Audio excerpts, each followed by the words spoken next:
अतुलित बलधामं हेमशैलाभदेहं दनुजबन कृशानुं ज्ञानिनामग्रगण्यं सकलगुणनिधानं वानराणामधीशं रघुपतिप्रियभक्तं वातजातं नमामि। मनोजवं मारुततुल्यवेगं जितेन्द्रियं बुद्धिमतां वरिष्ठं वातात्मजं वानरयुद्धमुख्यं श्रीरामदूतं शरणं प्रपद्ये। सीतारामगुणग्राम पुण्यारण्यौ विहारिणौ वन्दे विशुद्धविज्ञानौ कवीश्वरौ कपीश्वरौ।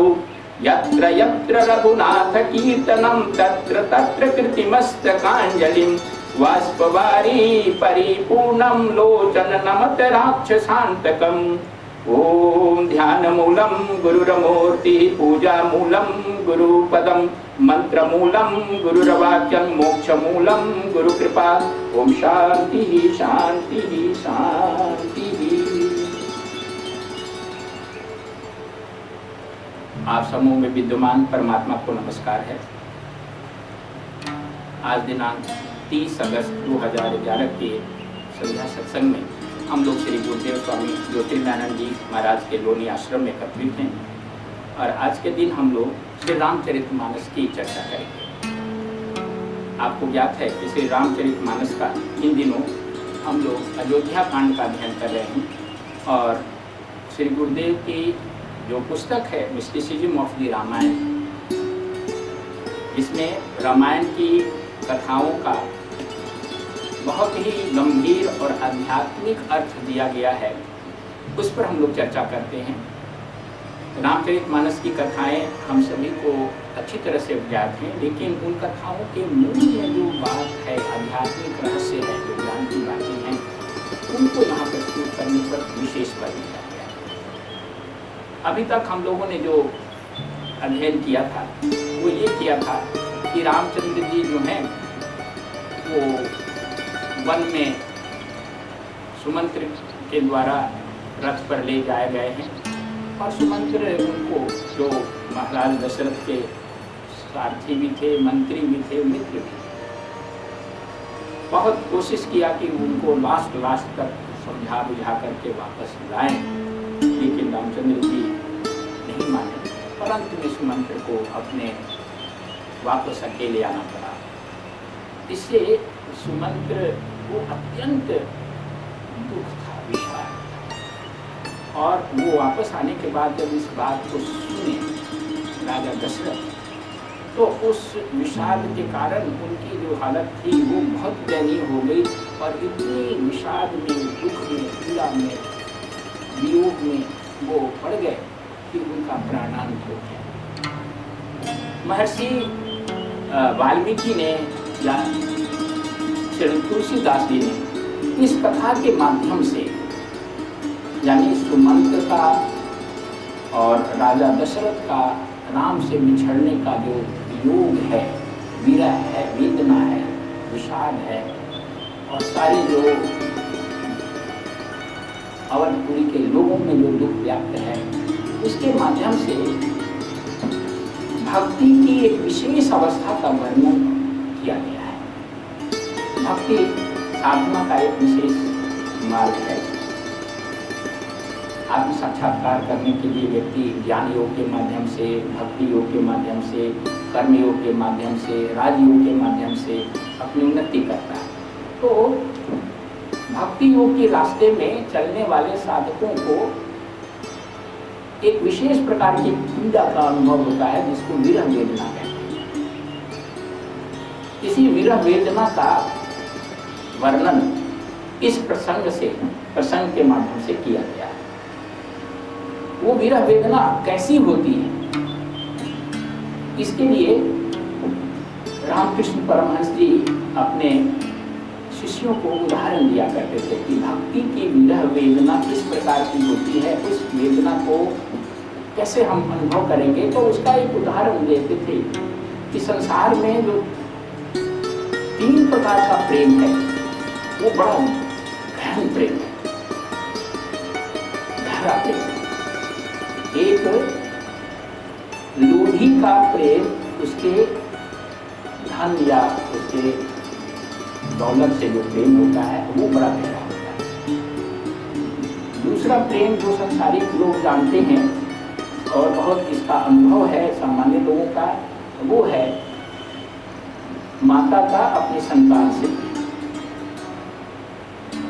और तीसरा प्रिय का अपनी प्रेमिका या प्रेमी से प्रेम।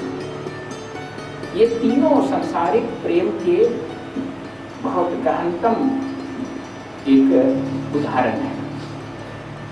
अब जरा सा लोभी है, उसको अगर कोई धन की प्राप्ति हो जाती है या उसका धन का नाश हो जाता है, तो प्राप्ति होने पर उसकी जो स्थिति है उसको आप देखिए कितना वो खुश होता है। या अगर उसको धन की हानि हो गई तो कितना संताप, कितनी पीड़ा, कितनी दुख में वो हो जाता है, इसको भी आप देख सकते हैं। परमहंस जी इसको बताते हैं कि ये संसार के तीनों अलग अलग बड़े गहन विषाद या सुख के अनुभव हैं, लेकिन विरह वेदना को, विरह के पीड़ा को समझने के लिए इन संसारिक तीनों प्रेमों को यदि एक साथ मिला दें तो जो दुख माता को अपने संतान से बिछुड़ने पर होता है, किसी लोभी को उसके धन की हानि से होता है, या किसी प्रेमी या प्रेमिका को आपस में बिछड़ने से होता है, इन तीनों पीड़ाओं को यदि एक साथ मिला दिया जाए, उसका थोड़ा सा अंश वो लगेगा कि ये विरह वेदना की पीड़ा है। उसकी एक झलक उस तीनों प्रकार की पीड़ाओं को मिलाने से मिलेगी। इस संसारिक दृष्टि से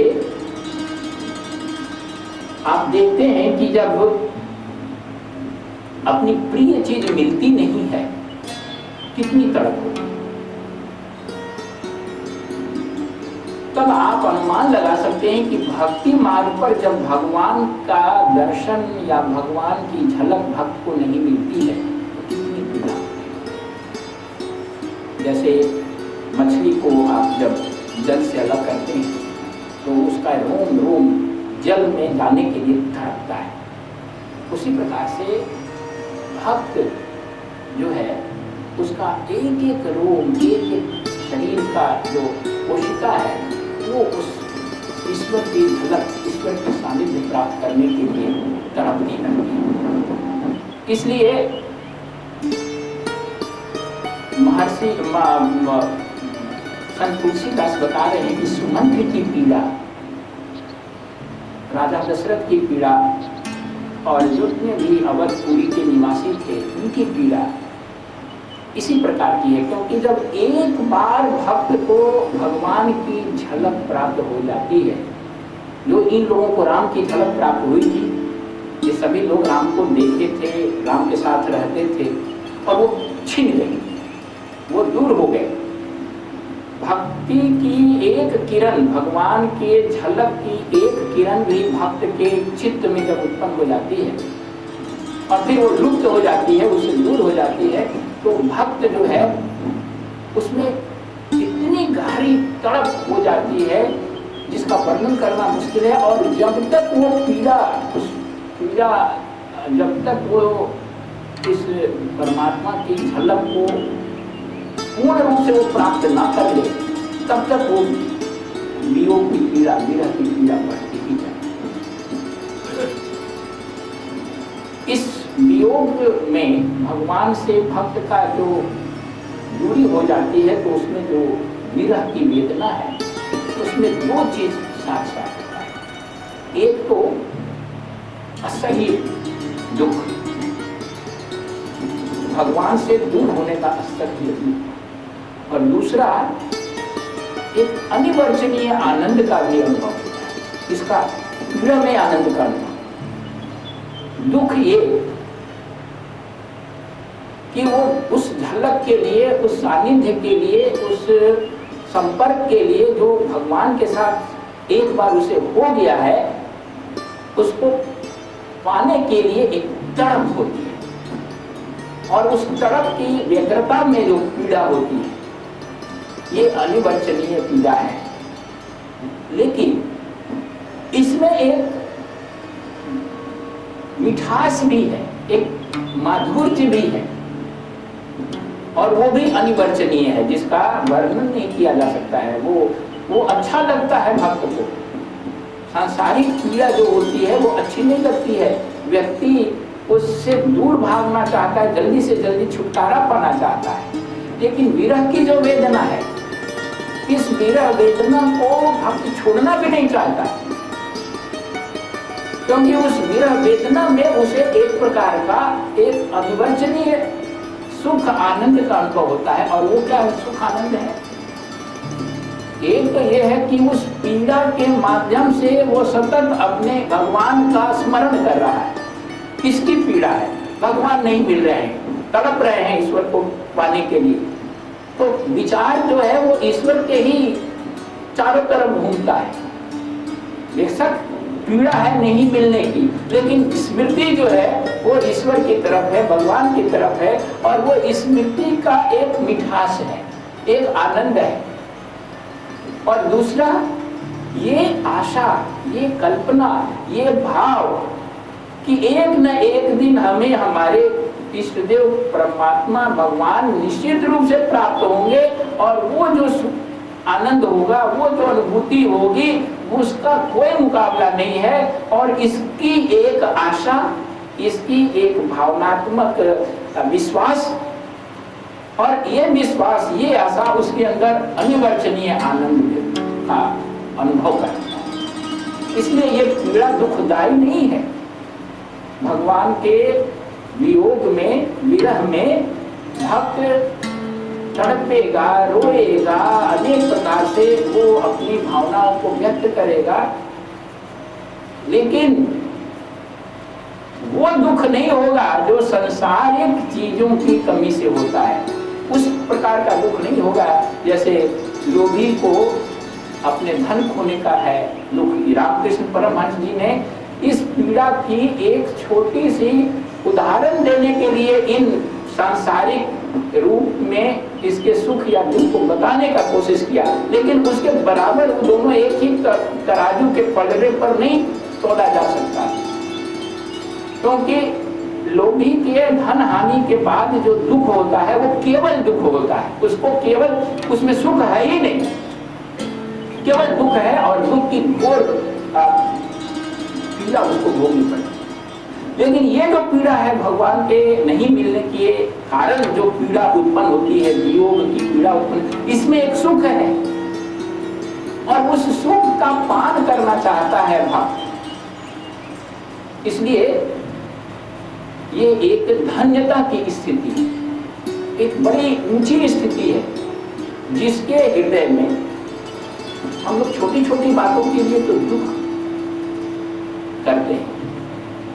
हमारी कोई चीज खो जाती है, कुछ नाश हो जाता है, कोई हमारे प्रियजन हमसे दूर हो जाते हैं, रूठ जाते हैं, कोई बुरी बात, कड़वी बात कोई हमें कह देता है, छोटी छोटी बात हम दुखी हो जाते हैं, और छोटी छोटी बातों के लिए तरसते हैं।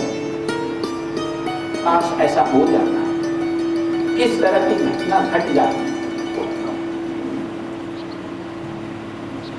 लेकिन कभी भी हम लोग जो हैं भगवान के दर्शन के लिए कभी पीड़ित नहीं होते हैं, कभी लालायित नहीं होते हैं, कभी तरसते नहीं हैं, और कभी हमारे मन में ये वियोग नहीं, विरह नहीं उत्पन्न होता है कि हाय आज भगवान के दर्शन नहीं हुए। इसलिए जिसके हृदय में ये स्थिति बनती है वो बड़ी धन्यता की स्थिति है, बड़ी ऊंची स्थिति है। भगवान की जिस पर कृपा होती है, परमेश्वर जिस पर अतुलित कृपालु होता है, कई जन्मों के जब पुण्य प्रताप आपके प्रकट होते हैं तो विरह वेदना होती है। ये वेदना स्वागत करने लायक है, धन्यता की स्थिति है, और ये आपके आध्यात्मिक विकास, आपकी उन्नति, आपके भक्ति में प्रगति का निश्चित प्रमाण है। जब आपके चित्त में ये भाव उत्पन्न होने लगे, चित्त में जब आपको ईश्वर से नहीं मिलने का दुख होने लगे, भगवान के दर्शन की एक तड़प जग जाए, तो सुनिश्चित जानिए कि आप सही रास्ते पर चल रहे हैं और एक न एक दिन ईश्वर आपको निश्चित रूप से प्राप्त होंगे।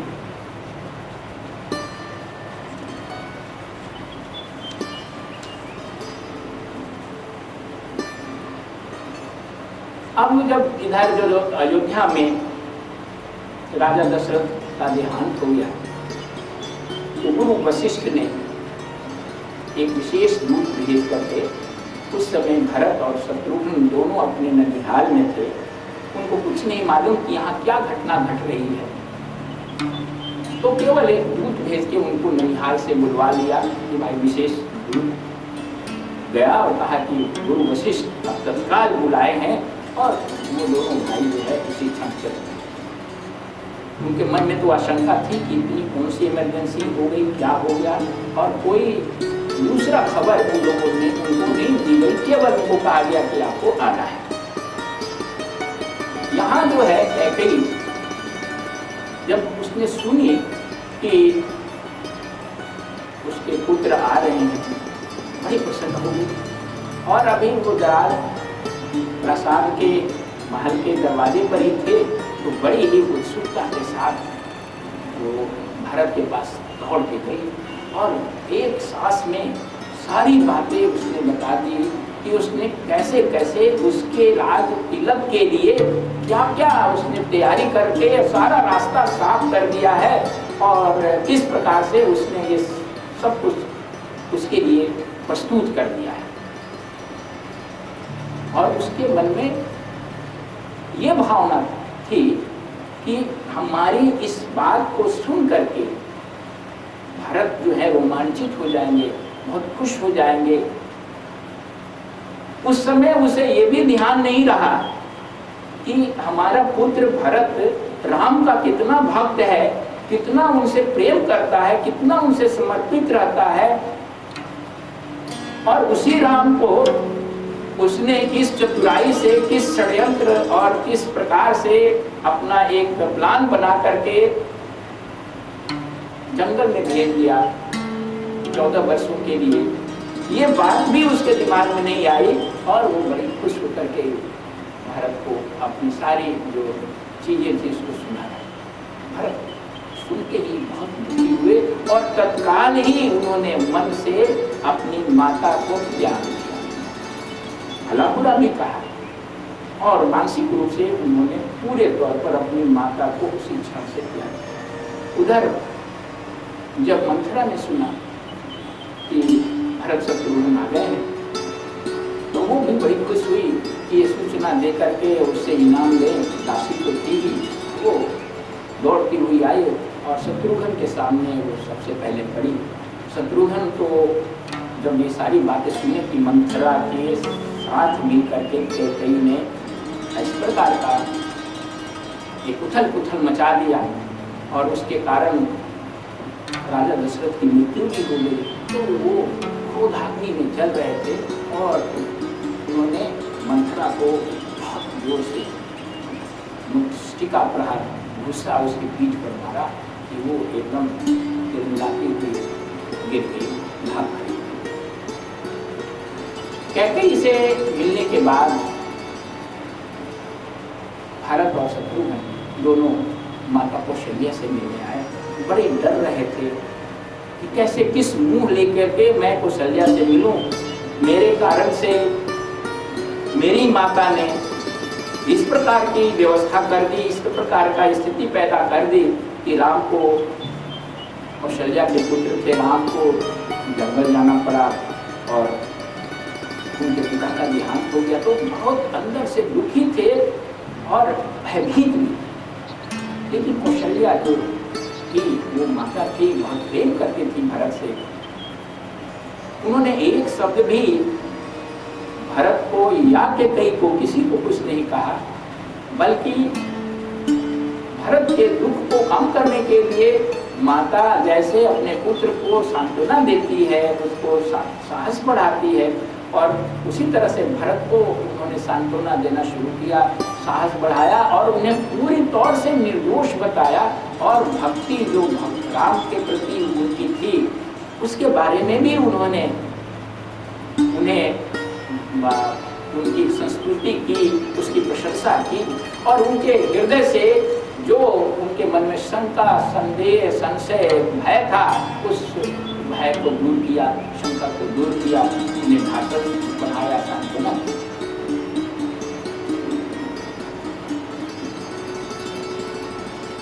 गुरुदेव वशिष्ठ जी भरत जी को बुला करके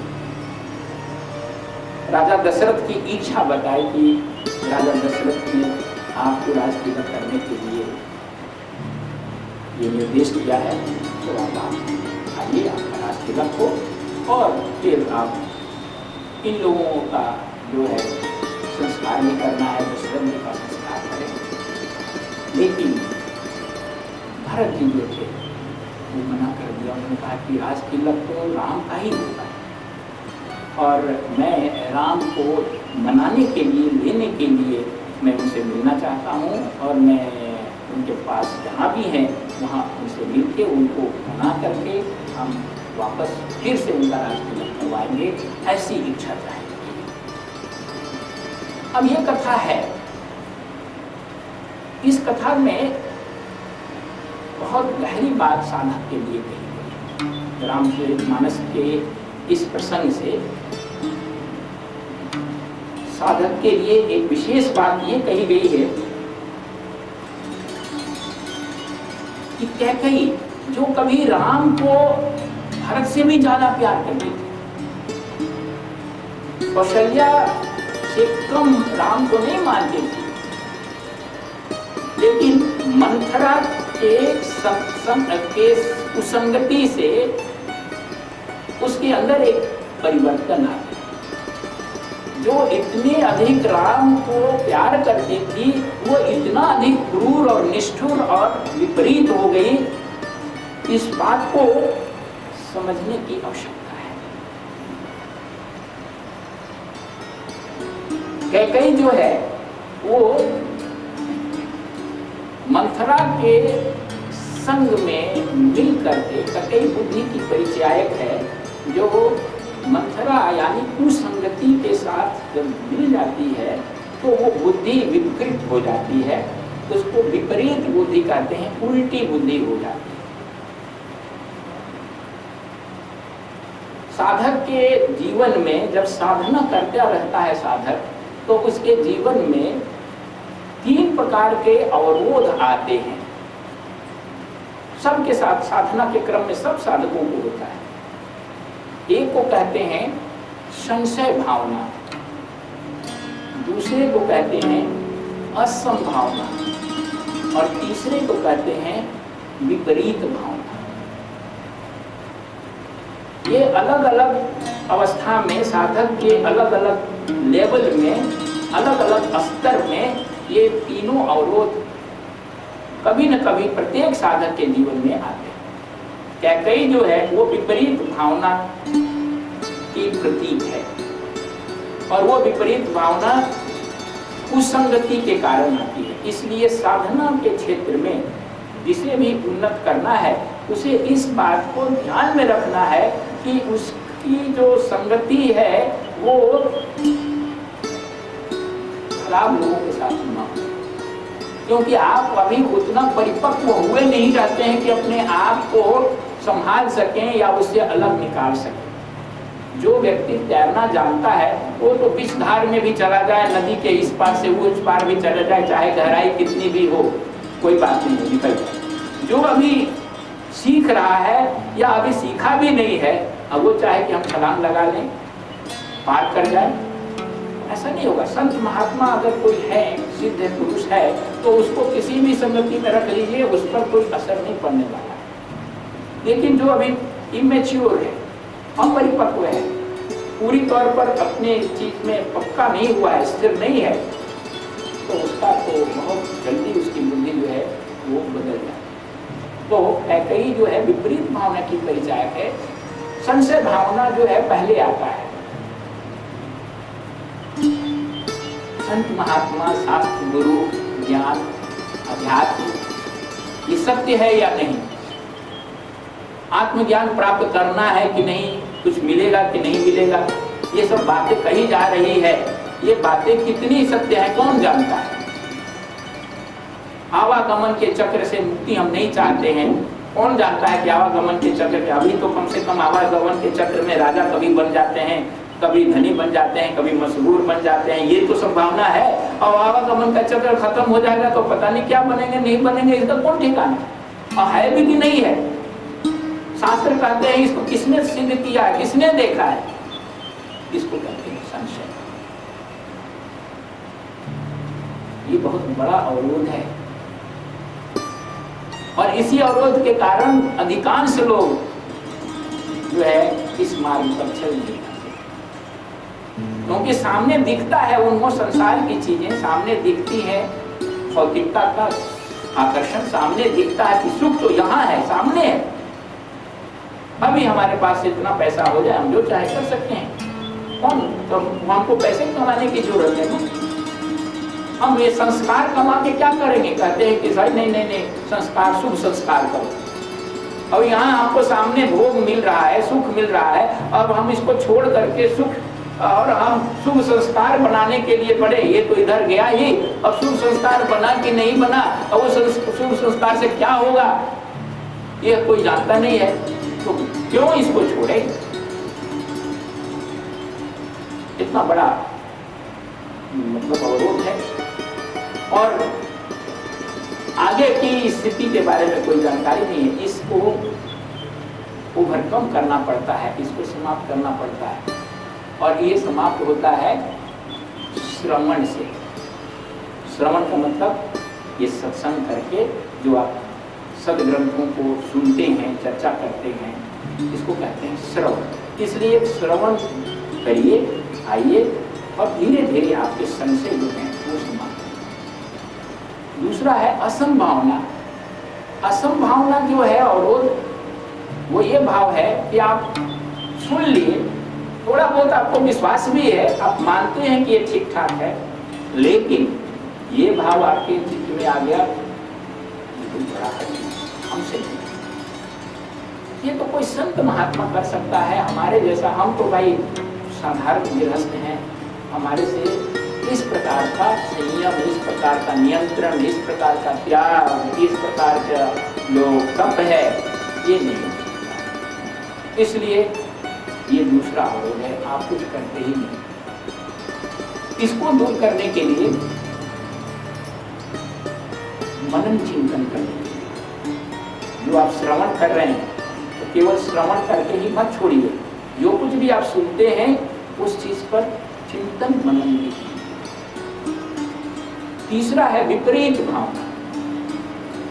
जो सत्य है वो सत्य आप नहीं देख रहे हैं और जो नहीं है उसको देख रहे हैं, और जहां आनंद है वहां आनंद खोजने आप नहीं जा रहे हैं, जहां आनंद नहीं है वहां आप आनंद खोज रहे हैं। उल्टी बुद्धि, विपरीत भावना।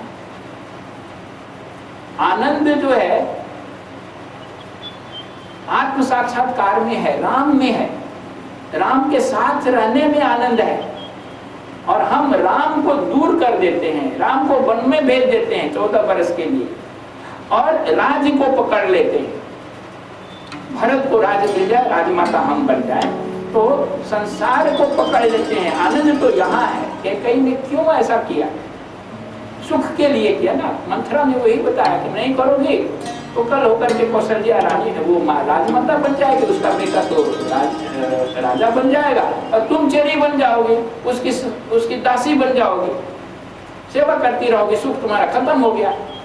और दासी को सुख कहाँ मिलेगा? और हम तो दासी हैं ही, जिंदगी में अभी भी दासी हैं। राम राजा बन जाएंगे तब भी दासी बने रहेंगे। आप जो अभी रानी बनी हुई हैं, कल होकर के राजा दशरथ नहीं रहेंगे और तो कौशल्या जो है वो तुम्हारी तुमको दासी बना दे। तब उसे दुख उधर दिखाई, विपरीत बुद्धि हो गई, दुख दिखाई पड़ने लगा और ईश्वर को, आत्म साक्षात्कार को, परमात्मा को उसने बंद भेज दिया, दूर कर दिया, अपने से हटा दिया और इधर राज को बुला लिया। संसार में सुख मिलने लगा, धन में सुख, दौलत में सुख, प्रभुता में सुख, पैसा में सुख, ये लोग यही है। इसको दूर करने के लिए गहन चिंतन, मनन और ध्यान की जरूरत है, निधि ध्यान की जरूरत है। संशय भावना को दूर करने के लिए श्रवण, असंभावना को दूर करने के लिए चिंतन मनन, और जो विपरीत भावना है उसको दूर करने के लिए निधि ध्यासन या गहन चिंतन मनन ध्यान की आवश्यकता है। तो कैकेयी जो है वो इसकी परिचायक है। जो मंथरा के वो कैकेयी जो राम की इतनी प्रेमी माता थी, और उसके अंदर ये क्यों भाव आ गया, फिर एक दृष्टि से सोचिए, जो राम के साथ रह रही है, जो भरत जैसे पुत्र की माता है, जो भरत भगवान राम के कितने अनन्य भक्त हैं, उसकी माता, और साक्षात राम के सानिध्य में रहने वाली कैकेयी, उसके मन में एक ऐसी भाव क्यों आ गई, उसकी बुद्धि विपरीत क्यों हो गई, इस पर भी अंतर्दृष्टि दे रहे हैं श्री तुलसीदास। ये बता रहे हैं कि मनुष्य जो है, मनुष्य के कर्म जो है, प्रारब्ध उसके पुराने कर्म, विगत कर्म बड़े रहस्यमय ढंग से क्रियाशील होते हैं, बड़े रहस्यमय ढंग से, और व्यक्ति अपने कर्मों का इस प्रकार से सृजन कर देता है। ये कर्म ऐसे ही प्रतिफलित होते हैं जैसे कि किसी पहाड़ पर चढ़े हुए, पहाड़ के ऊपर से कोई व्यक्ति एक पत्थर को धक्का दे देता है और उस पत्थर के ही जो गिरने का जो मार्ग है उसमें स्वयं खड़ा हो जाता है, और वो पत्थर ऐसा गिरते हुए उसके ऊपर आता है कि न तो वो पत्थर को रोक सकता है और न ही उसके मार्ग से वो हट सकता है। एकमात्र उसमें कुचलना, अपने लिए दुख भोगना, यही उसकी एक प्रकार से विवशता हो जाती है, उसकी नियति में। पूर्व कर्म जो व्यक्ति के होते हैं वो इस प्रकार से फलित होते हैं कि उन कर्मों को वो उनके भोग से अपने को वो दूर कर नहीं सकता है। तो इस बात को भी ये दृष्टांत जो है, और ये इस प्रकार से उसे प्रताड़ित करता है कि जिस सुख या जिस आनंद के लिए वो व्यक्ति उस पत्थर को सोचता है कि इसको अगर लुढ़का देंगे तो हमें कुछ प्राप्त हो जाएगा, लेकिन उल्टा पड़ जाता है। वो जिस सुख के लिए जो वो कर्म की प्रक्रिया वो शुरू करता है वो तो मिलता ही नहीं है, बल्कि दुखी हो जाता है। अयोध्या में जिस सुख के लिए कैकेयी ने ये सारा खेल रचा, उसके सोचावट ये थी कि इससे भरत खुश हो जाएंगे, राजा बन जाएंगे, हम राजमाता बन जाएंगे, सब तरफ खुशी खुशी का आनंद रहेगा। जब आप भगवान को छोड़ करके सांसारिक चीजों की तरफ आप देखेंगे और उसी को जीवन में सुख का स्रोत मान लेंगे तो आप खुद भी दुखी होंगे और अपने आसपास के लोगों को भी दुखी करेंगे, और अपने आप को हमेशा आप एकांत और अकेला पाएंगे। कैकेयी जिस भरत के लिए उसने ये सब खेल रचा, भरत ने उसको त्याग दिया, भरत को भी दुखी कर दिया। और जिस अयोध्या वासी की वो रानी राजमाता बनी हुई थी, उस अयोध्या वासियों ने उसको त्याग दिया, और जो पति उसका इतना प्रेम करता था उसको भी उसने मार दिया। तो ये सब तरह से वो एकाकी दुखी हो जाती है।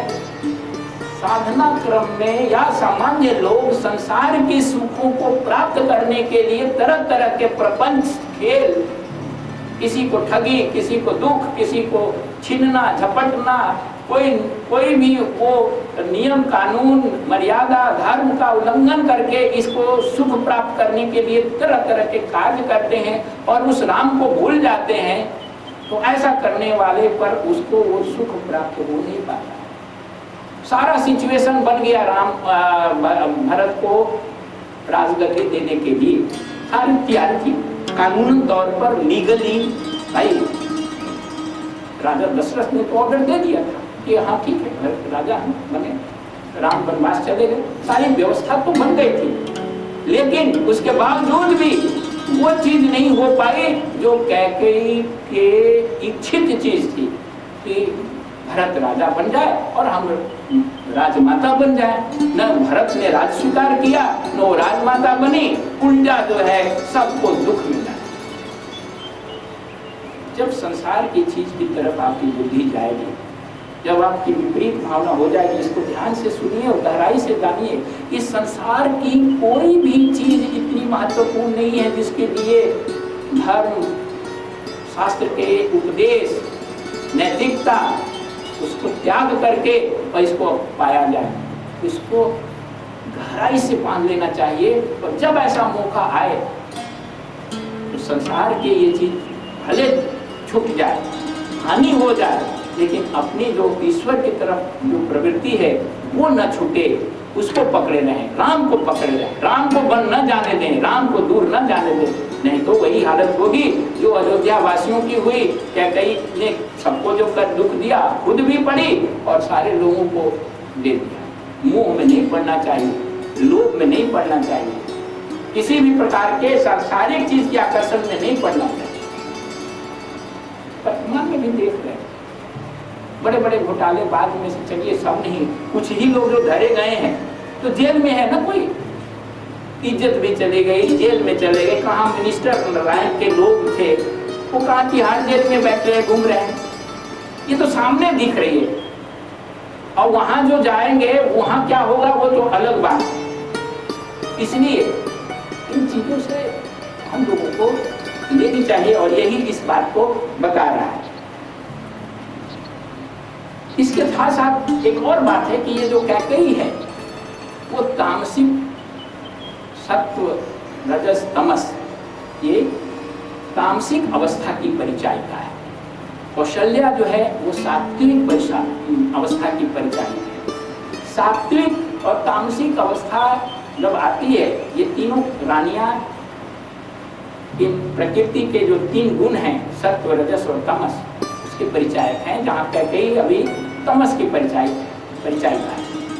तमस अवस्था जब आती है तो विपरीत बुद्धि हो जाती है, विकृत बुद्धि हो जाती है, तहस नहस हो जाता है, वहाँ दुख ही दुख होता है। और इसी स्थिति में कौशल्या का आचरण देखिए। कौशल्या सात्विक प्रवृत्ति की है। इस स्थिति में होते हुए भी वो भरत को, कैकेयी को दोष दी, अपने को संतुलित रखते हुए और राम को कहती है कि तुम जाओ, धर्म का पालन करो, मर्यादा का पालन करो, अपने पिता का जो वचन है उसको निभाओ। पिता ने तुम्हें ये अपने कैकेयी को ये वचन दिया कि ऐसा करेंगे तो तुम करो और राज के तरफ ध्यान मत दो। जीवात्मा को जो सात्विक वृत्ति है, सात्विकता है, वो विपरीत परिस्थिति में भी सही मार्ग पर चलने के लिए प्रेरणा देती है। जब अपने अंदर आप सात्विकता को बढ़ावा देंगे तो जीवन में आएगा अवसर कि आप का एक रास्ता संसार के अंदर आकर्षण की तरफ जाएगा। इसको कर लो, इसको प्राप्त कर लो, कोई हर्जा नहीं है, दुख दूर हो जाएगा, ऐसा उस तरफ आकर्षण होगा। और एक रास्ता होगा कि नहीं, ये ठीक नहीं है, ये अध्यात्म साधना के लिए ठीक नहीं है। अगर आपके अंदर सात्विकता है तो आपको कौशल्या जैसे रामचंद्र जी को वन जाने के लिए प्रेरित किया और धर्म मार्ग पर चलने के लिए प्रेरित किया, वैसे ही आपके अंदर की जो सात्विकता होगी आपको इस संसार के आकर्षण प्रलोभन में डूबने नहीं देगी, पर आपको निकाल के मार्ग पर, सही रास्ते पर लाएगी। इसलिए सात्विकता को साधना के क्षेत्र में बढ़ावा देना चाहिए, विकसित करना चाहिए। इसके अलावा एक और बात है जो कौशल्या के व्यवहार के माध्यम से संत तुलसीदास बताना चाह रहे हैं कि माता पिता को जो है अपने संतान के प्रति अधिक मोह नहीं रखना चाहिए। अब एक कैकेयी है और एक कौशल्या है। कैकेयी के पुत्र भरत जी, कौशल्या के पुत्र राम जी। एक माता है, वो माता को अत्यंत दुख है, लेकिन वो कह रही है कि तुम पिता का वचन पालन करो और जो धर्म है उसका पालन करो। वो मुंह से अपने बच्चे को पकड़ करके ये नहीं कहती है कि तुम नहीं छोड़ो, मत जाओ, वन में मत जाओ। और एक कैकेयी है, कमस है, वो अपने बेचारा पुत्र है ननिहाल में, वो कुछ नहीं कह रहा है, वो जानता भी नहीं है, लेकिन पुत्र के मोह में, आसक्ति में इतना आसक्त है कि वो चाहती है कि मेरा ही पुत्र राजा बने किसी तरह से, और इस सारे रास्ते जो है इसके जीवन के कंटक जो है अवरोध सब समाप्त हो जाए। तो तुलसीदास जी ये भी बताना चाह रहे हैं कि अभिभावक माता पिता को अपने पुत्रों के प्रति इतना मोह ग्रस्त नहीं होना चाहिए कि उनके आध्यात्मिक विकास में वो अवरोधक बने और अपने ढंग से वो बच्चे को विकसित करने का सोचने लगे। एक लेवल आ जाने के बाद बच्चे को उसके प्रारब्ध पर छोड़ देना है चाहिए। हर ये भी सोचना चाहिए कि प्रत्येक व्यक्ति जीवात्मा है और प्रत्येक जीवात्मा अपने अपने विकास के लिए अपना अपना रास्ता वो स्वयं चुनता है। और एक लेवल तक जब तक बच्चे को देख रेख करने की जरूरत है तो माता पिता जरूर देख रेख करें, लेकिन उसके बाद उसे पूरी तौर पर स्वतंत्र छोड़ देना चाहिए, जिससे कि वो अपना रास्ता अपने आप बनाए। अगर हम ऐसा नहीं करते हैं तो हम उसके विकास में बाधक बनेंगे और फिर उथल पुथल कर देंगे, जैसे कैकेयी ने अयोध्या में उथल पुथल कर दिया। इसके अतिरिक्त कौशल्या जो है, जिस प्रकार का प्रेम राम से रखती है वैसे ही प्रेम उन्होंने अंत तक, जबकि भरत की माता कैकेयी ने ऐसा कर दिया फिर भी भरत के प्रति उनका प्रेम जो है वो समाप्त नहीं हुआ। जिस प्रकार से वो राम से करती है उसी प्रकार से भरत लक्ष्मण शत्रुघ्न अन्य तीनों भाइयों से भी प्रेम करती है। वो ये बताता है, और केवल प्रेम ही नहीं किया बल्कि उसे ढाढ़स बनाया, उसको निर्दोष बताया, उसके मन में जो एक हीन भावना अपराध बोध था उसको भी दूर किया, उसे उत्साहित किया अपने कर्तव्य को पालन करने के लिए। वो ये बताता है कि इस प्रकार के करने से अपने बच्चे के रूप में दूसरे बच्चे को भी देखने की जो अभ्यास है वो एक प्रकार से ब्रह्मांडीय सार्वभौमिक प्रेम बढ़ाने के दिशा में एक बहुत बड़ा कदम है। आप दूसरे में भी अपने बच्चे को देखें, और ये अगर ऐसा करते हैं तो आप जो है आगे की तरफ बढ़ते हैं, आध्यात्मिक विकास आपका होता है। और इस प्रकार से हर किसी को, हर साधक को अपने जो प्रेम का दायरा है, अपने जो स्वार्थ का दायरा है उसको विकसित करे और सब में अपना ही स्वरूप दे। अब इधर भरत की चित्रकूट की कथा की यात्रा का कथा का है कि अब उन्होंने मना कर दिया जो कि नहीं हमारा राज तिलक नहीं होगा, लेकिन दशरथ जी का संस्कार करा दिया गया, उसके लिए तैयार हो गए। फिर अपने प्रयास से, अपने प्रेम से और अपने जो व्यवहार है उससे अयोध्या वासियों को भरत जी ने मना लिया कि नहीं, हम लोग एक बार रामचंद्र जी के पास चले और उनको वापस लाएं। और ये निश्चय बना हुआ कि जहाँ भी राम है वन में उनको हम लोग वापस मनाने के लिए चलेंगे। तो इस प्रकार से सेना के लोग, अवधपुरी के नागरिक, माताएं, गुरु वशिष्ठ और जो प्रिय जन थे, एक बहुत बड़ा समूह जो है वो भरत जी के साथ राम के खोज में राम को पुनः लाने के लिए चलते। और ये चलते चलते गंगा जी के तट पर जब पहुंचा तो दूर से वो केवट ने देखा कि अरे ये तो भरत जी बड़ी भारी सेना लेकर के आ रहे हैं। और उसके मन में ये बात कल्पना में आई कि शायद ये रामचंद्र जी पर जो है वो आक्रमण करने के लिए सोच रहे हैं। तो वो तैयारी करने लगा कि नहीं, हमको इसी जगह इनको रोकेंगे। लेकिन जब भरत जी नजदीक आए और उसकी कुछ बातें उनसे की, उनको लगा कि वो रामचंद्र जी का बड़ा भारी भक्त है, और उनको भी लगा कि ये तो रामचंद्र जी को मनाने के लिए भक्ति से वापस आए, ये तो राज तिलक नहीं करवा रहे हैं और इसको छोड़ करके राम को बुलाने के लिए जा रहे हैं। तो बड़े प्रेम से वो वहाँ मिला और रात्रि विश्राम के लिए वहाँ पर उसने सारे लोगों की, सैनिकों की व्यवस्था कर दी। और अगले दिन जो है उन लोगों को साथ लेकर के, राम को तो वो जानता था कि वो कहाँ किधर गए हैं, तो उनके साथ वो भी हो गया। तब भरत जी और वो जब चल रहे थे रास्ते में, तो भरत जी वो को अपने कंधे पर उसका हाथ रख के अपने पास में, बगल में, उसको अपने अंक में, अपने एक प्रकार से जैसे एक भाई दूसरे भाई के कंधे पर हाथ रख के या एक मित्र दूसरे मित्र के हाथ पर रख के अपनी आत्मीयता से चलता है, वैसी आत्मीयता से, अत्यंत आत्मीयता से बड़े प्रसन्न होकर के वो को अपने साथ ले करके जा रहे थे। और उन दोनों को देख करके जो जंगल में पशु पक्षी हिंसक लोग थे, उन दोनों का तेज, भक्ति का तेज इतना ज़्यादा था कि उन सबों ने अपना अपना स्वभाव ही बदल दिया, सब वही मृदुल स्वभाव के हो गए।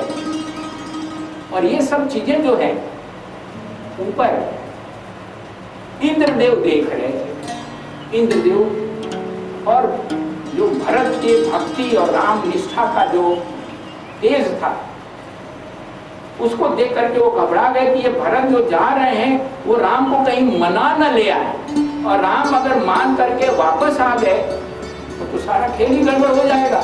जिस चीज के लिए राम का अवतार हुआ है, और कितनी मुश्किल से तो राम को जंगल में भेजने का सब षड्यंत्र, मतलब विधान बनाया गया, और अब ये जो काम शुरू हुआ है, वास्तविक दिव्य चेतना में जो योजना में जो निश्चय है रावण का वध, उस दिशा में कदम आगे बढ़ रहा है, और ये उसको वापस लौटा के ले आ देंगे तो सारी की सारी जो दिव्य जो योजना है वो धरी की धरी रह जाएगी। ये भयभीत हो गए इंद्र जी, और उनको भय हो करके वो सोचे कि अब क्या करें। बृहस्पति गुरु के पास लौड़े गए कि महाराज अब हम लोग को क्या करना चाहिए। अभी तो मंथरा को, कैकेयी को बुद्धि कुछ बदल करके राम को वन में भेजा, अब ये जो है भरत तो इतना राम का भक्त है, और भक्त के बस में भगवान रहते हैं, और ये इतना बड़ा भक्त है कि वो जो कहेगा राम उसको मना करेंगे नहीं, अभी तो वापस चले आए। तो हम लोग को बड़ी चिंता हो रही है। आप कुछ उपाय बताइए, कुछ रास्ता निकालिए जिससे कि भरत और राम का भेद ही ना हो, ये दोनों जो है वो कभी मिले नहीं, या राम इनकी बात को न माने। तब बृहस्पति हंसने लगे, उसने कहा कि आप भरत को इतना छोटा समझ रहे हैं, और भरत इतने महान भक्त हैं कि उनको किसी भी विधि से छला नहीं जा सकता है। वो कोई मंथरा नहीं है कि उनको, या कैकेयी नहीं है कि उनको बदला जा सकता है।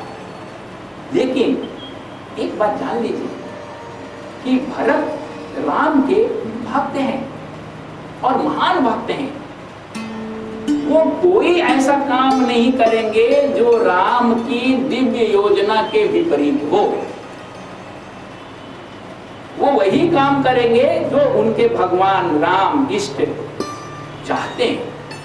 राम की जो इच्छा होगी उसके विपरीत वो नहीं जाएंगे। इसलिए आप निश्चिंत रहिए, और उस भरत को, उसके भरत का प्रेम देखिए, वो का प्रेम देखिए, और उनको सम्मान दीजिए, नमस्कार कीजिए, उनको वो ये आनंद लीजिए। आप चिंता मत कीजिए, भरत को न तो ठगा जा सकता है, न छला जा सकता है, और भरत राम की इच्छा के विपरीत नहीं है।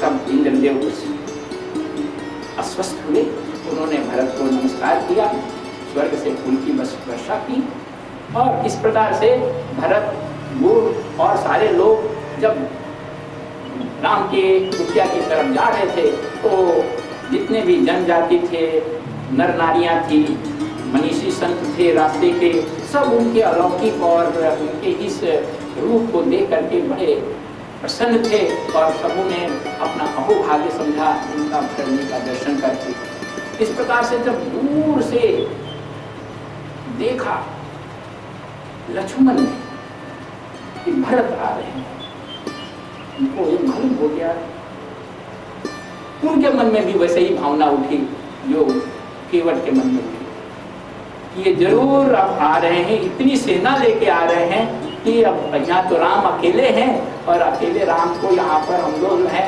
पराजित करके मार देंगे, जिससे कि जीवन भर, अभी 14 वर्ष के बाद तो ये चले जाएंगे, जीवन भर के लिए जो है।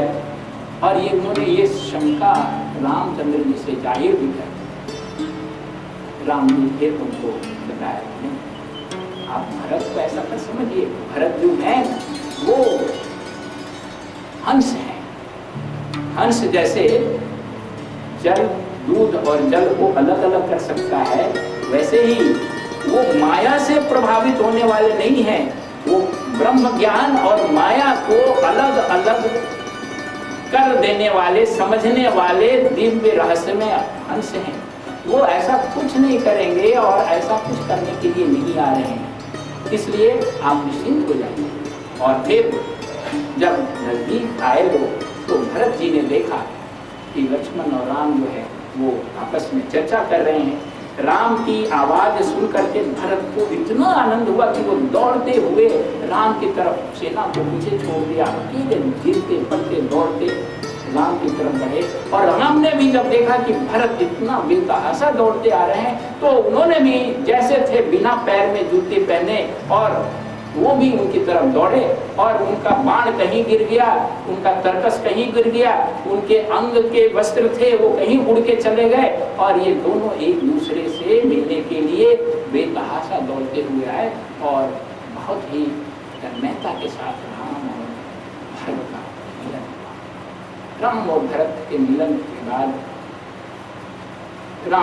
भरत ने दूसरे सीता से, लक्ष्मण से यथोचित किया। फिर रामचंद्र जी जो हैं, जितने लोग आए थे, अपनी माताएं आई थी, गुरु आए थे, शत्रुघ्न आए थे और अवधपुरी के लोग आए थे, उन सबों से यथोचित सम्मान किया।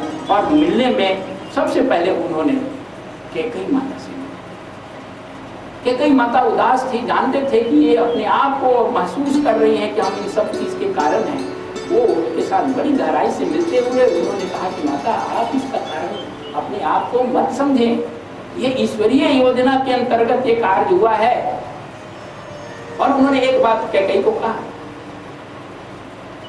कि ये जो कुछ भी आपने किया है वो सब परमेश्वर के एक विधान का अंग है। आप एक इसमें माध्यम थी, एक केवल एक उस आपके माध्यम से ईश्वरीय जो योजना है वो क्रियान्वित हुई।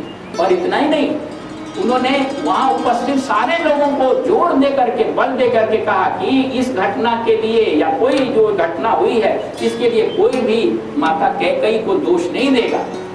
क्यों? उन्होंने एक ही बात कही, बहुत गंभीर बात, कि दूसरे व्यक्ति के दुख के लिए किसी एक व्यक्ति को दोषी नहीं ठहराया जा सकता है। सारे लोग दुखी थे, चाहे किसी कारण से, राजा दशरथ की मृत्यु के कारण से, चाहे राम के वनवास के कारण से, सीता के वनवास के कारण से, लक्ष्मण के वनवास के कारण से, उथल पुथल होने के कारण सब लोग दुखी थे। तो उन्होंने कहा कि इतने लोग जो दुखी हैं उसका कारण केवल कैकेयी नहीं है। एक व्यक्ति इतने सारे लोगों को दुखी नहीं कर सकता है। हर व्यक्ति का दुख का कारण अलग अलग होता है और हर व्यक्ति अपने दुख के कारण के लिए जिम्मेदार है, दूसरे के दुख के लिए दूसरा जिम्मेदार नहीं है। हमें दुख अगर हो रहा है तो उसके लिए कैकेयी जिम्मेदार नहीं है। इसलिए आगे से किसी को भी उन्होंने कहा कि कैकेयी को दोष देना, उनको अच्छा बुरा कहना या उन्हीं को सारे इस कारण मान लेना, समझना, ये ठीक नहीं है। फिर सबको व्यवस्थित किया। जब सबको व्यवस्थित किया तब सारी सेना, सारे लोग जब व्यवस्थित हो गए तब गुरु वशिष्ठ जी ने राम, लक्ष्मण और सीता को राजा दशरथ की मृत्यु का समाचार सुन करके ये तीनों अत्यंत दुखी हुए और बहुत ही दुखी मन से तीनों फिर राम, लक्ष्मण, सीता, राजा दशरथ के दिवंगत आत्मा की शांति के लिए जो कुछ भी था तो कुछ संस्कार और शांति के लिए कुछ कर्मकांड उन्होंने किया और सभी लोग जो है अपना उस रामचंद्र जी की कुटिया पर अवस्थित हो गए। और फिर आगे की कथा के लिए अगले दिन हम लोग आचरण करेंगे और आपको अपनी ओर से, आश्रम की ओर से हार्दिक आभार और धन्यवाद देते हैं कि आप सबों ने अपने बहुमूल्य समय को यहाँ दिया और इस कथा को सुना। परमेश्वर से यही प्रार्थना है कि इस भक्तिपूर्ण कथा के माध्यम से आपके चित्त में ज्ञान का प्रकाश हो और भक्ति की महिमा आप जानते हुए इसे अपने जीवन में विकसित करें। ओम असतो मा सद्गमय